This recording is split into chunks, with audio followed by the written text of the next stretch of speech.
আমরা জানি স্বরবর্ণ 11টি।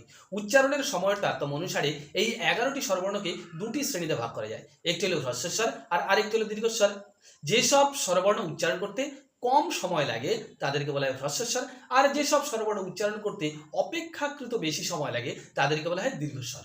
এই হ্রস্বস্বর মোট 4টি এবং দীর্ঘস্বর মোট 7টি। হ্রস্বস্বর যে 4টি আর দীর্ঘস্বর যে 7টি তা কি করে বের করব বা মনে রাখবো কি করে, তার একটি সহজ কৌশল রয়েছে, সেটা আমরা এখন দেখে নেব। তা হলো যে অ থেকে ও পর্যন্ত 11টিকে আমরা পরপর লিখে নেব।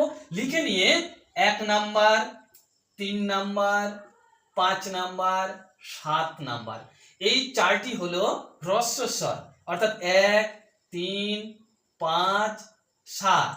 অ, হ্রস্ব ই, হ্রস্ব উ, রি, এই 4টি হলো হ্রস্বস্বর।